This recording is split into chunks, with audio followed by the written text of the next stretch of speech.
Welcome to the Heavy Spoilers Show. I'm your host Paul, aka the guy whose wife says size doesn't matter, and this video we're breaking down the Ant-Man and the Wasp Quantumania trailer. The first official look at the film has just released online, and throughout this video we're going to be going through the tiny details in it, Easter eggs, new characters, and also what we think will be happening in the film. Some of this was shown at both D23 and Comic-Con, and we will be going over the info from that as well to bring you the best picture on what's going to be in the film. If you enjoy the video, please hit the thumbs up button, and don't forget to subscribe to Kang Around for all our breakdowns and Easter egg videos. Without the way, a huge thank you for clicking this. Now let's get into the trailer. I can get you home and give you more time if you help me.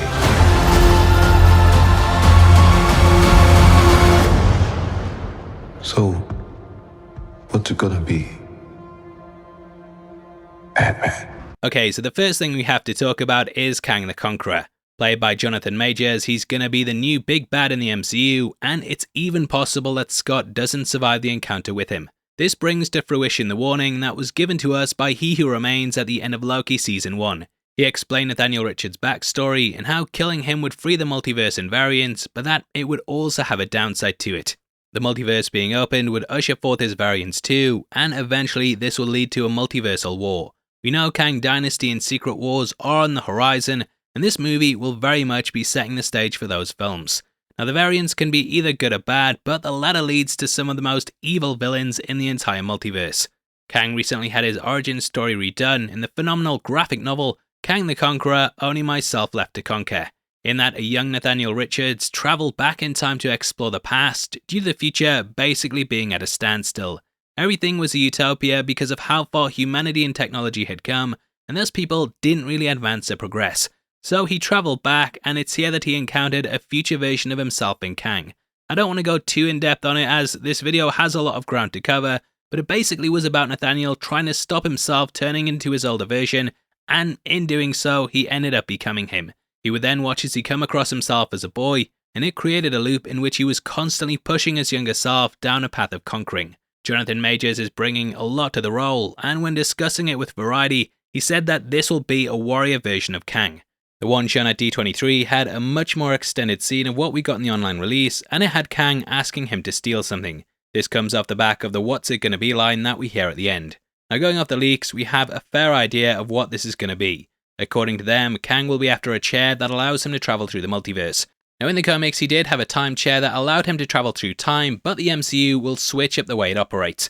We know from the D23 trailer that he's holding Cassie hostage, and Scott will have to potentially get this chair in order to get her back. As He Who Remains said, Kang is a conqueror who will stop at nothing to take over the multiverse. Therefore, getting this chair will allow him to hop from one dimension to the next in order to take over that realm. We've already seen remnants of this, and in Loki we saw a version of Avengers Tower which had Kang on it.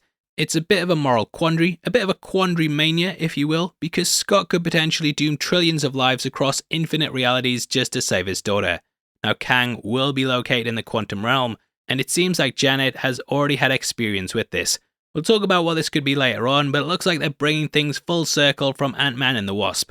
In that when we travelled in the quantum realm, we could see what appeared to be Kang's city, and I believe this is where we'll be venturing in the movie.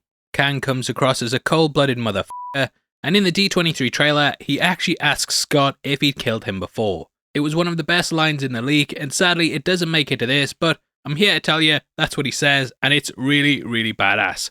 He shakes the scene in a Jonathan Major way, and the costume looks so close to the source material. In that his suit helped him to travel through time, and it also came with a blue face mask that covered his head.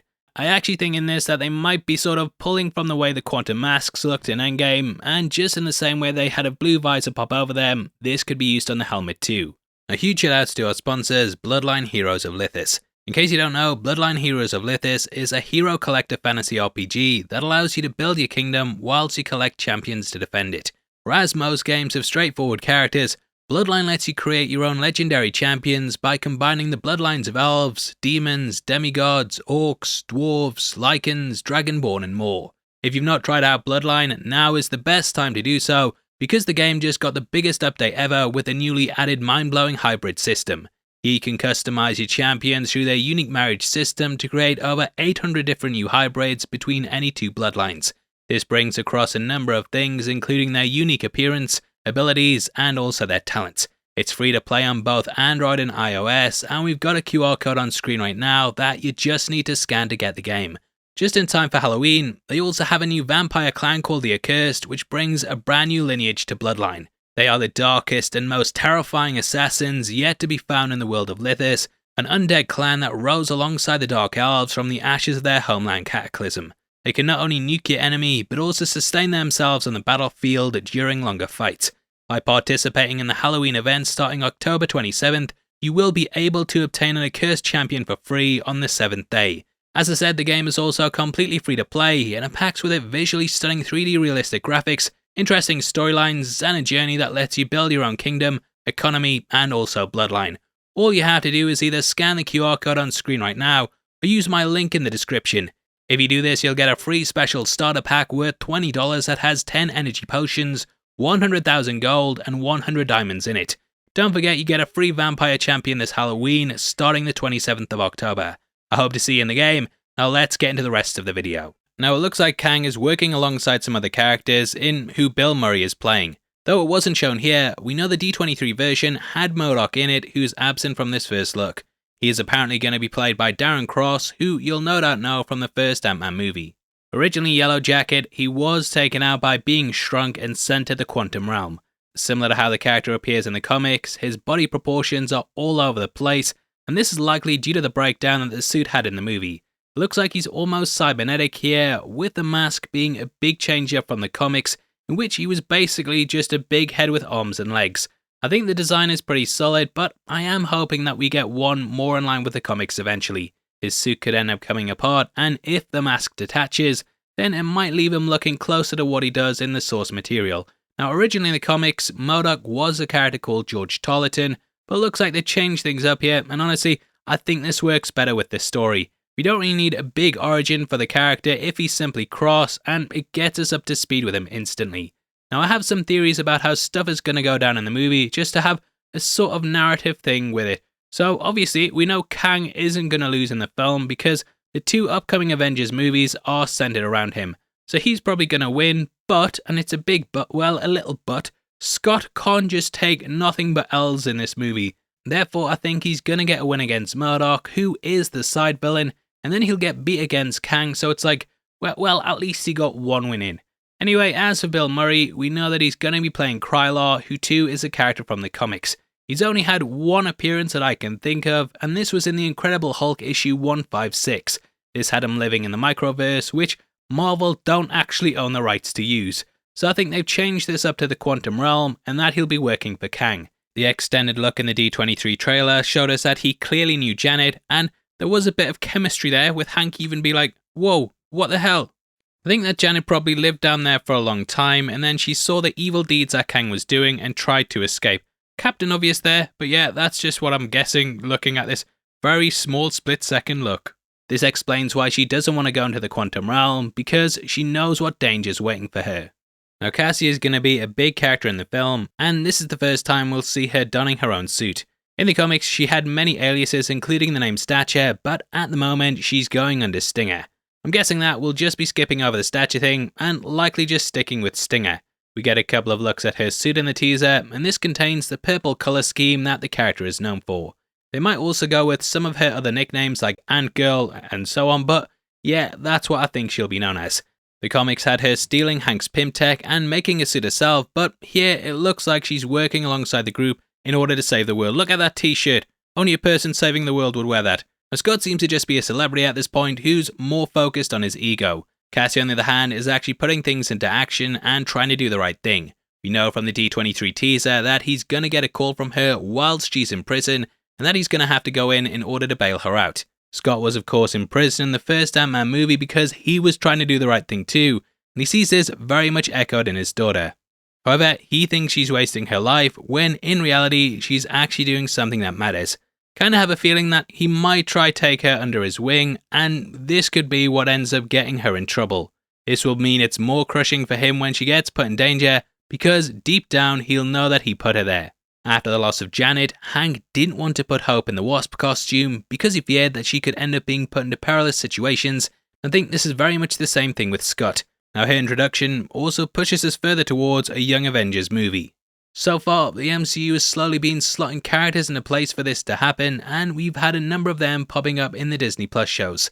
I'd actually love to see something where the Avengers get defeated in Kang Dynasty, and then we have a gap where groups like the Thunderbolts and Young Avengers have to fill in.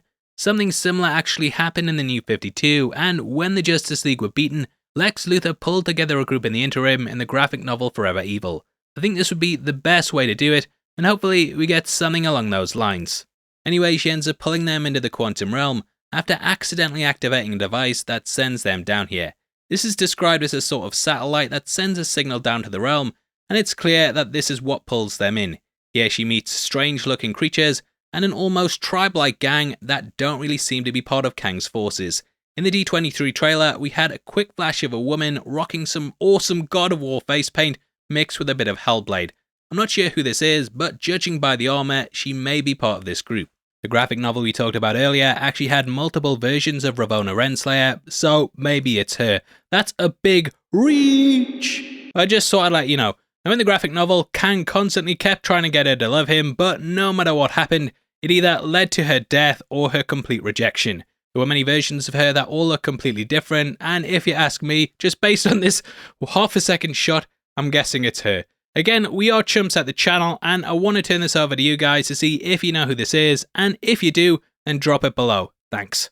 There's also another one in robes, and this looks slightly like Acro. Yeah, it might be him, but I'm not 100% sure. There's lots of different civilizations down there beyond just Kang's, and we might see wars breaking out amongst the quantum realm. I used to ask myself a lot of questions. Scott, you're at ex-con. How are you an Avenger? That doesn't make sense. But everywhere I go, people tell me the same thing. Thank you, Spider-Man! Now I've done this trailer breakdown in a weird order because I just wanted to talk about Kang up top and then go over the new characters and additions. Because of this, we've kind of skipped over the main character in the movie, Scott. Though it sounds like I'm not interested in what's going on with him, I think that he's actually going to get one of the most interesting arcs that he's ever gone on. I think this film is going to be totally different from the Ant-Man movies that have come before, and we might see him going on a journey that humbles him out. At this point, we now know that he's pretty much a celebrity in the MCU, and this has been shown across a number of things. Ms. Marvel showed us that he'd been on a podcast titled Big Me, Little Me, and we know this filled in a lot of details of what happened in Avengers Endgame for the general public. This is how characters in Multiverse of Madness knew about the snap, and so on and so forth. Here we catch him walking through the streets smiling like he's Tobey Maguire after just getting Venom powers. He returns to Baskin & Robbins, where he's named the Employee of the Century. He was of course fired in the first movie because Baskins & Robbins, they always find out. Now here we get a better look at his new suit, which now has a circle in the center of it. He high-fives a kid at a bench, and you can see that he has an Ant-Man backpack. He also gets called Spider-Man, and sadly, though we know who Ant-Man is, we still don't know who's behind that mask. Now in the D23 trailer, we also had an extra shot of him reading a book titled Look Out for the Little Guy. I think this entire movie is going to be filled with terrible puns like with my videos, and also about humbling him out. His ego has got too big, and now he's going to be taken down a peg or two. I think at this point he might even be the most famous Avenger in the MCU, and this is why Kang taking him out is going to be big news.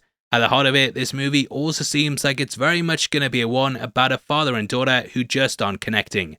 Scott got lost to the quantum realm for 5 years, and that's time that he missed out with Cassie. Instead of spending his time with her now though, he's so wrapped up in himself that it's just pushed the pair apart. I think this movie will very much be about him examining what's actually important to him, and losing Cassie will push him down a path of going back to the old, ageless guy that we know and love. Now other cool little details are that we see them riding on the back of one of the creatures in the quantum realm. These sort of popped up when a character journeyed down there, and there's very much an almost ocean-like feeling to the entire thing, with them being like stingrays. I think Kang also places a device into a similar machine to what messed up Ghost Particles in the last movie. Chronopolis itself looks like the inner workings of a clock, and these circular gears all fit together in really interesting ways. You also see Scott as Giant Man. Well, he might not be giant because he's still very small, but he's bigger compared to everything else.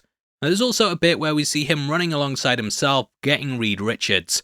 I'm guessing this is a variant, and as we know from D23, Kang asks whether he's killed Scott before. This could be a flashback to Kang actually showing how he's killed others, and if we look in the bottom, there are several Ant-Men. This might be a flash of the multiversal war that broke out, with them all dying at Kang's hands. Also, Goodbye Yellow Brick Road by Elton John plays throughout, and this of course is ties to The Wizard of Oz, and basically saying goodbye to reality. Such a great song to have in the background, and it keeps up the tempo. Come on, boo, boo. Goodbye Yellow Brick Road, come on. Where are we? When are you gonna come down? When are you going to land? I should have stayed on the phone. I should have listened to my own mind. It's a secret universe beneath ours. What are you so afraid of? There's something I never told you. Now that wraps up the trailer and all the things I think you probably want to know about the movie. As for my thoughts, I'm getting really hyped, and I think this is going to be a great way to start Phase 5. Phase 4 has kind of had its ups and downs. I think it's very much just been about recovering from the snap, and also focused on laying the groundwork for the next phase. It's kind of this interim, whereas this trailer is showing us what we can expect next. I think Jonathan Majors really stole the show in Loki, and it looks like he's going to be doing the same thing here. It's going to be a big entrance for Kang if he actually manages to take Scott out, and this will set the stage for him being a fuck around and find out villain. Personally, I love the tone for this, and with him being introduced in an Ant-Man movie, I was worried that it would be goofy and just all over the place. I think when it comes to jokes that the MCU can miss, so I'm glad they've just kept things sincere with the characters and not playing it straight. Lots of things like this that get me really excited for what's to come, and I'd obviously love to hear your thoughts on the teaser below. We are running a competition right now and giving away 3 copies of Top Gun Maverick on the 15th of November, and all you have to do to be on the chance of winning is like the video, make sure you subscribe with notifications on, and drop a comment below with your thoughts on the trailer. We pick the comments at random on the 15th, and the winners of the last one are on screen right now, so if that's you, then message me on Twitter at HeavySpoilers. If you want something else to watch, make sure you check out our breakdown of Black Adam, which will be linked on screen right now. We've gone over the whole thing from top to bottom, lots of things to talk about, including that very big post-credits scene, so head over there right after this. Out of the way, thanks for sticking through the video. I've been Paul, I'll see you next time. Take care, peace.